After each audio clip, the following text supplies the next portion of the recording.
Hello everyone, success with Aarav education में आप सभी का स्वागत है मित्रों। देखिए मित्रों, ये जो टॉपिक है हमारा राजस्थान की जो भी प्राचीन सभ्यता है उनके बारे में डिस्कशन है और एमसीक्यू के माध्यम से हम इसको करेंगे एमसीक्यूज में। और ये आने वाले जो सब इंस्पेक्टर परीक्षा है और एलडीसी की जो परीक्षा है और आरएस प्री की परीक्षा है और तमाम इस तरह की परीक्षा जो सेकेंड ग्रेड फर्स्ट ग्रेड उन सभी में बराबर उपयोगी रहेगा और पूरा आरपीएससी पैटर्न है। इसलिए बिल्कुल आपको ये जो भी एमसीक्यूज मैं करवा रहा हूँ उसको अच्छे से करना है ताकि बहुत हेल्पफुल रहेंगे आपके लिए। ज़्यादा वक्त को ज़ाया न करते हुए सीधे आते हैं टॉपिक पे। देखिए, पहला क्वेश्चन है, भीम बड़क चित्र कहाँ से प्राप्त हुए हैं? भीम बड़क चित्र कहाँ से प्राप्त हुए हैं मित्रों? भीम बड़क चित्र हैं जोधपुर से प्राप्त हुए हैं, याद रखें, जोधपुर से। अगला प्रश्न आपका स्क्रीन के सामने, निम्नलिखित में से किस उत्खनन स्थल से चांदी की मुद्रा पंचमार्क प्राप्त हुई है? तो कहाँ से प्राप्त हुई है? याद रखें, बेराट से प्राप्त हुई है, ऑप्शन डी। उस सिक्के का नाम चिन्हित कीजिए जो 5वीं शताब्दी ईसा के बाद राजस्थान में हुण आगमन को दर्शाती है। ए इंडो सैसनिक, बी स्वरूपशाही, सी आहत और डी झाड़शाही। तो मित्रों, ये जो 5वीं शताब्दी के बाद जो राजस्थान में हुण आक्रमण को दर्शाती है वो है इंडो सैसनिक। अगला क्वेश्चन आपके स्क्रीन के सामने, 300 ईसा पूर्व से 300 ईस्वी तक राजस्थान में गोल चैत्यग्रह कहाँ मिला है? तो ये चैत्यग्रह मिला है बेराट में, ऑप्शन बी। अगला क्वेश्चन मित्रों आपके स्क्रीन के सामने, बेराट स्थित पहाड़ी जहाँ बौद्ध विहार के अवशेष मिले हैं उसे जाना जाता है, क्या कहा जाता है उसे? उसे बीजक की पहाड़ी कहा जाता है मित्रों, बीजक की पहाड़ी। निम्नलिखित कथनों को पढ़िए। विराट नगर, जिसे पहले बेराट के नाम से जाना जाता है था, जोधपुर में स्थित है। तो ऐसा नहीं है, ये कहाँ पे है? जयपुर में है। बेराट मौर्य साम्राज्य का हिस्सा था, तो ये बिल्कुल सही बात है। तो इनमें से कौन सा सही हमें बताना है? तो देखिए, सही कुट चुनना हमें, तो केवल 2 सही है यहाँ पे, तो ऑप्शन हो गया बी। मित्रों, अगला क्वेश्चन आपके स्क्रीन के सामने, विराटनगर बेराट में प्रथम उत्खनन किसके नेतृत्व में किया गया? तो डॉक्टर NR बनर्जी के नेतृत्व में किया गया। ठीक है, नील रत्न बनर्जी इनका पूरा नाम है, NR बनर्जी, याद रखें। मोस्ट इंपोर्टेंट प्रश्न बन सकता है यहाँ से। और साथ ही याद रखें कि जो विराट है यही मौर्य सभ्यता के लिए और बौद्ध स्तूपों के लिए जाना जाता है। निम्नलिखित में से कौन पुरातात्विकविद बेराट के अन्वेषण उत्खनन में संबंधित नहीं है? मतलब पूछा है नहीं है, तो याद रखें मित्रों, इनमें कौन सा नहीं है? देखिए, जो इसमें अलेक्जेंडर कनिग्मा तो है, दयाराम साहनी भी हैं और नीलरत्न बनर्जी भी हैं, ये तीनों हैं, लेकिन डी नहीं है, डी साकेलिया नहीं है, ऑप्शन डी राइट हो गया। अगला प्रश्न मित्रों आपके स्क्रीन के सामने, बागोर सभ्यता स्थल के तृतीय स्तर का काल माना जाता है। ऑप्शन ए है 4000 ईसा पूर्व से 2000 ईसा पूर्व, ऑप्शन बी है 500 ईसा पूर्व से 4वीं शताब्दी तक, ऑप्शन सी है 1500 ईसा पूर्व से 1000 ईसा पूर्व तक, और ऑप्शन डी है 2000 ईसा पूर्व से 1500 ईसा पूर्व तक। तो इसका सही उत्तर है ऑप्शन बी, 500 ईसा पूर्व से 4वीं सदी तक। भीनमाल सभ्यता का पता रतन चंद्र अग्रवाल द्वारा 1953 से 54 में सबसे पहले राजस्थान के किस जिले में लगाया गया था? तो भीनमाल जालोर में है, याद रखें, ऑप्शन बी राइट हो गया। राजस्थान में जालोर के किस सभ्यता की खोज की गई थी? तो हमने अभी पढ़ा भीनमाल सभ्यता की, ऑप्शन डी राइट हो गया। शिवी जनपद के सिक्के कहाँ से बड़ी संख्या में प्राप्त हुए हैं? शिवी जन के जो सिक्के हैं वो नगरी से प्राप्त हुए हैं, नगरी चित्तौड़ से, और यहीं से हमें गोसुंडी शिलालेख भी मिला है। और ये भी याद रखें कि यहीं से वैष्णव संप्रदाय के बारे में भी हमें अच्छी खासी जानकारी मिलती है। अगला क्वेश्चन आपके स्क्रीन के सामने, निम्नलिखित प्राचीन नगरों में से किस स्थान पर नहर के अवशेष प्राप्त हुए हैं? नहर के अवशेष क्या प्राप्त हुए मित्रों? नगरी से प्राप्त हुए हैं, ऑप्शन सी, नगरी चित्तौड़ से। अगला क्वेश्चन, जोधपुरा संस्कृति के किस प्रारंभिक सांस्कृतिक कालखंड में लोहा उपलब्ध था? तो यहाँ पीरियड 3rd में लोहा उपलब्ध था, ऑप्शन सी। अगला क्वेश्चन मित्रों आपके स्क्रीन के सामने, 11 कमरों वाला विशाल भवन राजस्थान की किस सभ्यता में पाया गया है? तो याद रखें बालाथल सभ्यता से यह पाया गया है, ऑप्शन सी। दूर्गीकरण के पुरावशेष किस ताम्रयुगीन पुरास्थल से प्राप्त हुए हैं? तो दूर्गीकरण के ताम्र अवशेष कहाँ से प्राप्त हुए हैं? पुरावशेष किस ताम्रयुगीन पुरास्थल से प्राप्त हुए हैं? तो option B Balathal. Ganeshwar sorry, निम्नलिखित में से कौन सा पुरातात्विक स्थल और नदी सुमेलित नहीं है? हमें देखना है कि कौन सा नहीं है। देखो जोधपुरा जो पुरातात्विक स्थल है उसमें साबी नदी थी, बिल्कुल सही बात है। और ओझियाना खारी नदी के समीप है, बिल्कुल सही बात है। कालीबंगा घग्गर किनारे है और बालाथल कांतली के किनारे, ऐसा नहीं है। बालाथल किसके किनारे है? याद रखें मित्रों, बेड़च के किनारे हैं, आहड़ के किनारे है। आहड़ सभ्यता के आसपास का मामला है, ये बनास के किनारे, ऑप्शन डी। निम्नलिखित में से कौन सा आहड़ बनास संस्कृति का पुरातात्विक स्थल है जो राजस्थान के उदयपुर जिले के वल्लभनगर तहसील में स्थित है? तो option D Balathal.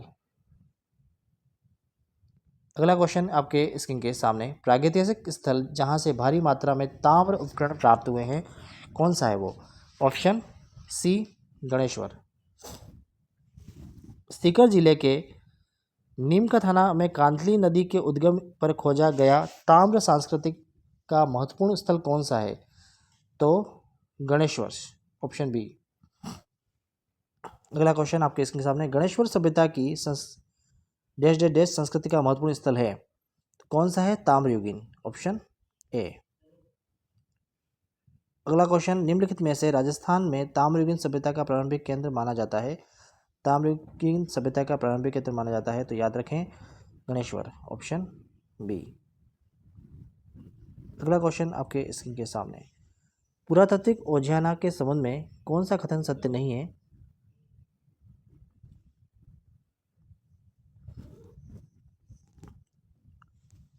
Option A, यह ताम्रयुगीन स्थल था। ऑप्शन बी, उत्खनन कार्य डॉक्टर आर.सी. बनर्जी और बी.आर. मीना और त्रिलोक तिवारी के संबंध है।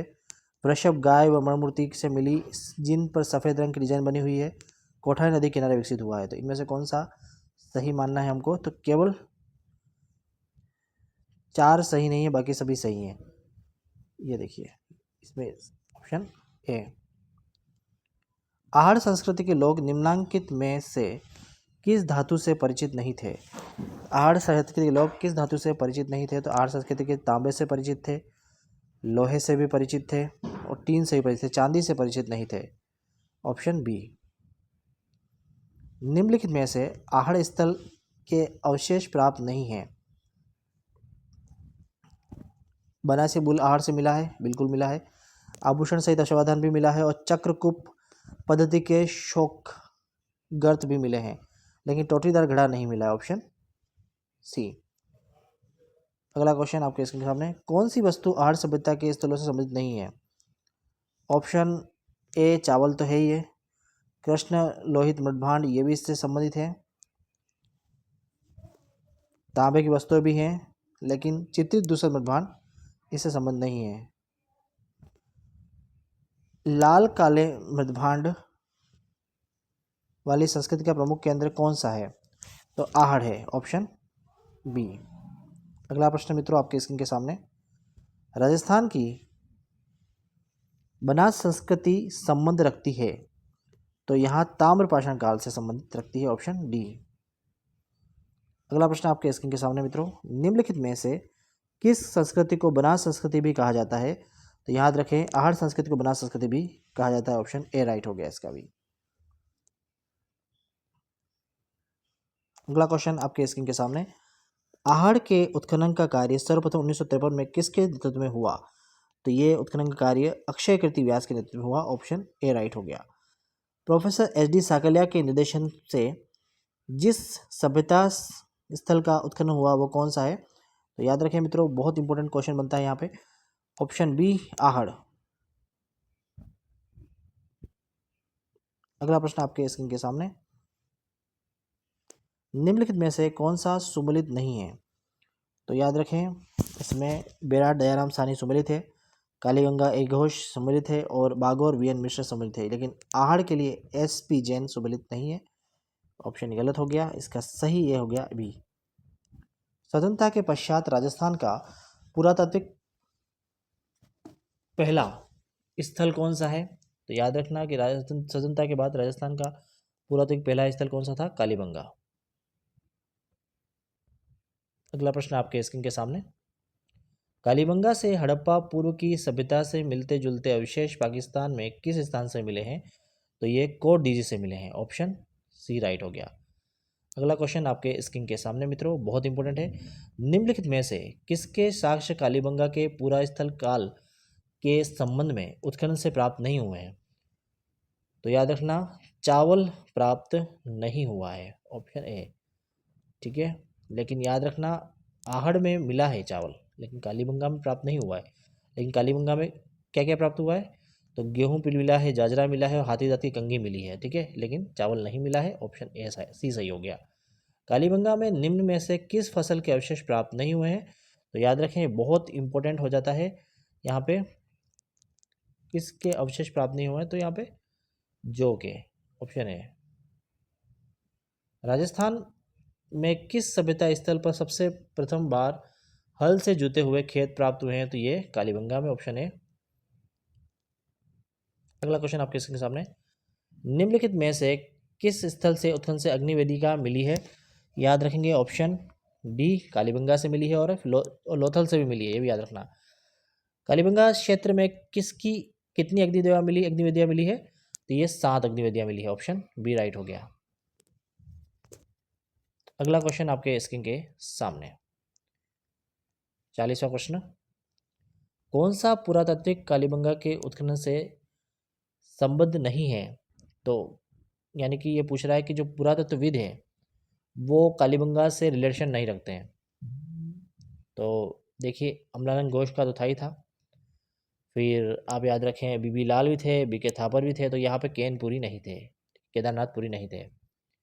अगला प्रश्न मित्रों आपके स्क्रीन के सामने, प्रोफेसर अमलानंद घोष ने किस वर्ष राजस्थान में कालीबंगा स्थल की पुनः खोज की थी? पुनः खोज की थी, याद रखें इस कीवर्ड को, पुनः खोज की थी। तो याद रखें 1952 में इन्होंने पुनः खोज की थी। ऑप्शन है। कालीबंगा स्थल हनुमानगढ़ जिला मुख्यालय में किस दिशा में स्थित है? ये इंपॉर्टेंट प्रश्न बनता है। कालीबंगा जो है वो हनुमानगढ़ जिले में किस दिशा में स्थित है? तो याद रखें दक्षिण पश्चिम में। Option C. अगला प्रश्न आपके स्क्रीन के सामने, राजस्थान राज्य के पुनर्गठन से पूर्व सर्वप्रथम सन 1934 में ताम्र सामग्री की प्राप्ति का स्थान है परबतसर तहसील का कौन सा गांव? तो यहाँ पे उस गांव का नाम बताइए आप। तो याद है कुराड़ा गांव है, यहाँ से हमें मिला है। ऑप्शन बी राइट हो गया। अगला प्रश्न आपके स्क्रीन के सामने मित्रों, ताम्रयुगीन स्थल झाड़ोल कहाँ स्थित है? तो उदयपुर में स्थित है। ऑप्शन सी सही हो गया। बुढ़ा पुष्कर, होकरा, जायल पुरा स्थल किस युग से संबंधित है? कौन से युग से संबंधित है ऐसा पूछ रहा है। याद रखना ये पूरा पाषाण युग से संबंधित है सभी। बुरा पुष्कर हो गया या फिर होकरा हो गया, जायल हो गया, सब किससे संबंधित है? पूरा पाषाण से। मित्रों आपको 2 मिनट के लिए रोकना चाहूँगा कि आपने चैनल को सब्सक्राइब नहीं किया है तो प्लीज़ सब्सक्राइब कर लें, ताकि इस तरह के जितने भी MCQs है मैं आपके समक्ष लेके आता रहूँ। अगला प्रश्न मित्रों आपके स्क्रीन के सामने, मध्य पाषाणिक उपकरण चित्तौड़ में डैश डैश डैश नदी के किनारे और विराट नगर से मिले हैं। तो याद रखना मध्य पाषाणिक जो पूरा स्थल है, जो उपकरण है, उसमें चित्तौड़ में कहाँ से मिले हैं? तो याद रखें बेड़ाच नदी से, बेराच नहीं बेड़च नदी है। ठीक है।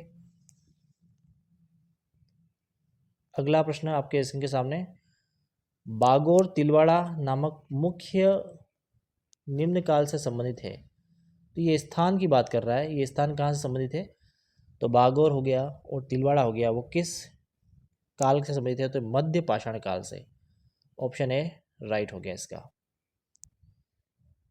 निम्न में से कौन सा मध्य पाषाण स्थल राजस्थान में स्थित है? तो यहाँ पे बागोर भी है, तिलवाड़ा भी है, याद रखना इंपॉर्टेंट हो गई है। तो यहाँ पे 1 और 3 सही हो गया। Option C. राजस्थान में पुरातात्विक सर्वेक्षण कार्य सर्वप्रथम 1871 में प्रारंभ करने का श्रेय किसे जाता है? तो AC L कार्लाइल को जाता है। ऑप्शन ए राइट हो गया।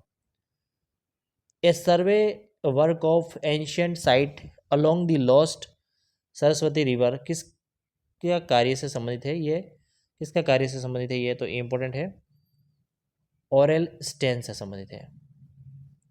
मित्रों अगला प्रश्न आपके इसके सामने, प्राचीन नगर जो महाभारत और महाभाष्य दोनों में उल्लेखित है तो वो कौन सा है? याद रखें, विराटनगर, बेराट। ऑप्शन ए।